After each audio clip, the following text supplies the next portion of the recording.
Ce soir, BFM Business récompense les entreprises de services qui font l'économie et façonnent le monde de demain. Les grands prix BFM Business des services, présentés par Stéphane Soulier.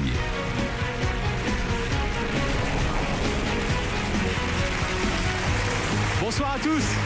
L'ensemble de ceux qui suivent aujourd'hui l'activité économique à travers le monde considèrent être comme le principal moteur de l'activité économique, c'est-à-dire effectivement les professions de service. Le monde d'aujourd'hui, c'est le monde dans lequel ce sont les services qui sont le moteur de l'activité, de la création de valeur, et où c'est l'industrie qui, elle, doit suivre finalement pour produire une marchandise, un bien technique, technologique, mais qui n'est que l'ensemble d'une prestation plus globale. On est bien dans une économie où c'est l'ère du service qui compte et c'est l'offre de services qui compte. Je vais demander à Pepper de venir me rejoindre sur scène.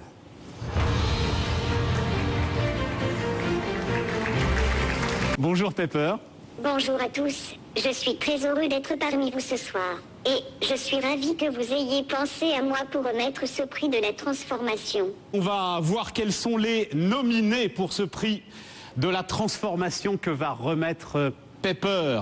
Accor Hôtel, L'Oréal, Michelin. La révolution numérique, c'est de prendre conscience qu'il y a probablement 300 métiers qui se sont créés autour du client et nous en avons probablement raté 299. Comment ça, 300 métiers se sont créés autour du client? Le métier de la distribution digitale, de la sélection des prix, du monde du rêve, du monde de la recommandation, toutes ces sociétés numériques qui sont créées, les Kayak, les Trivago, les TripAdvisor, les Airbnb, les Booking, les Expedia, nous devons rentrer dans d'autres métiers, dans d'autres services, au service du même client. Je pense qu'un tiers du chiffre d'affaires du groupe Accor, dans 5 ans, sont sur des métiers et des services que je n'ai pas fait pendant 50 ans. J'aime bien le mot service. Quand on dit qu'on est au service de quelqu'un, c'est peut-être le b.a.-ba, mais c'est ce qu'on fait tous les jours. Et on adore ça, être au service de quelqu'un. On va remettre son prix à Sébastien Bazin tout de suite.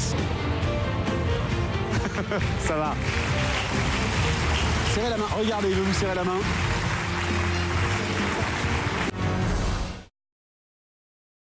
On va regarder les nominés de ce prix de l'entrepreneur de service.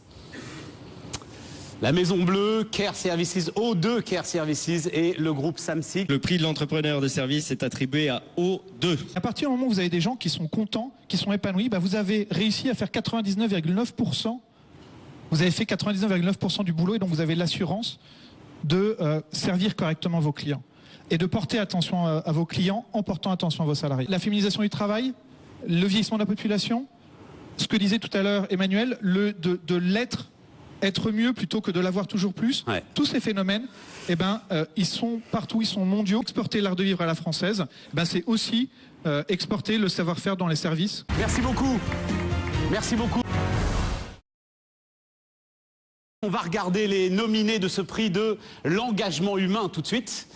Le groupe Harmonia, Helena Santé et McDonald's. Le gagnant est attribué à McDonald's, donc c'est Monsieur Trabelsi. L'engagement humain, c'est quelque chose qui peut s'insuffler, qui peut se déclencher, mais c'est quelque chose qui doit transpirer dans tout ce que nous faisons. C'est une culture d'entreprise. La grande majorité des gens qui ont des responsabilités chez McDonald's aujourd'hui ont commencé en tant qu'équipier. Avec l'ensemble des métiers de service, c'est de faire en sorte que la formation, je dirais le parcours professionnel de quelqu'un chez nous puisse s'accompagner d'une formation diplômante qu'il gardera ou qu'elle gardera en dehors de McDonald's. L'une des capacités que McDonald's a à offrir à ses équipiers, c'est la possibilité d'avoir une flexibilité dans son temps de travail, ce qui est plutôt une bonne chose.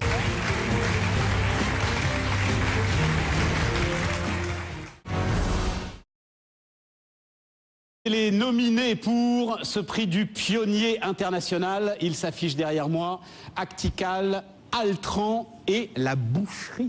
Restaurant. Le vainqueur, c'est le groupe Actical. 80% des gens aujourd'hui veulent avoir un contact humain dans les interactions avec les marques. L'intelligence artificielle est en train de prendre une place très très importante dans la relation client. Cette intelligence artificielle amène beaucoup de valeur ajoutée au niveau du poste de travail de l'agent. C'est ça. Et permet d'aller plus vite, mieux. Et moi, je ne crois pas du tout à la fin de l'humain. Je crois à un humain qui sera meilleur. On va demander à nos équipes de faire des choses plus intelligentes, plus complexes qu'avant. La France est un marché tellement exigeant pour les services au niveau du manque de flexibilité. Ensuite, on a les armes, on est musclé, on a l'entraînement pour aller faire une compétition mondiale.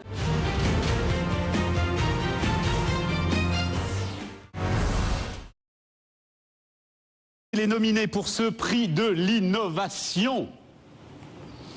Evolis, La Poste et Open Classrooms. Le prix de l'innovation est attribué à Open Classrooms.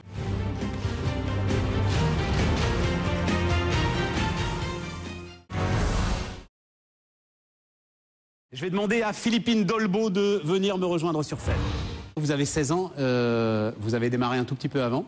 Aux âmes bien nées, la valeur n'attend pas le nombre des années. Je pense qu'il doit y avoir 2-3 écueils que vous pourriez lui éviter. L'écueil, c'est que en fait, contrairement à ce qu'on pourrait croire avec des remises de prix comme aujourd'hui, la vie d'une entreprise, c'est pas ça. On croirait que Facebook, ça s'est passé comme ça et ça comme ça. Sauf qu'en réalité, la vie d'une entreprise, c'est un roller coaster. La clé, c'est de prendre ça avec du recul. Il faut savoir rebondir.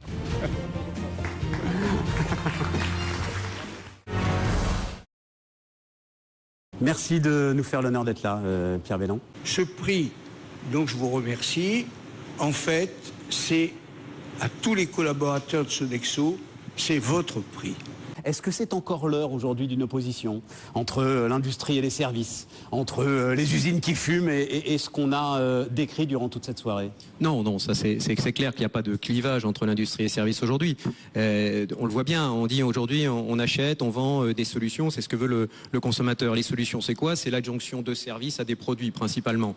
Et nous simplement ce qu'on dit c'est que c'est la montée en gamme, c'est la compétitivité hors coût. La montée en gamme passera par les services et dans tous les secteurs, on l'a vu dans l'hôtellerie, la restauration, on le voit dans le service à la personne, on peut le voir dans l'industrie, les pneumatiques ou la voiture connectée. Et donc il faut qu'il y ait une excellence des services pour pouvoir arriver à l'excellence de ces solutions. Et surtout, c'est qu'il n'y ait pas de confusion, c'est-à-dire la compréhension de l'économie des services pour que derrière les solutions, les lois qui sont prises en connaissance de cause. Ouais. Et aujourd'hui, c'est pas le cas. Et c'est encore pas le cas. C'est pas le cas dans l'organisation du travail. C'est pas le cas dans la fiscalité. C'est pas le cas dans les charges sociales. C'est pas le cas dans la formation. On travaille aujourd'hui avec les règles d'IR. On sortira par le haut si on libère les services. Et c'est là-dessus, et il faut le faire dans une perspective européenne. Pierre Bellan, le groupement des professions de service, maintenant, voilà. A fait un bouquin avec petit bouquin, 30 propositions qui se résument en 5 priorités. Donc, procurez-le vous. Merci infiniment. Merci beaucoup. Merci. Merci à tous. Merci pour votre attention. Et on se retrouve l'année prochaine, Christian Dubourel.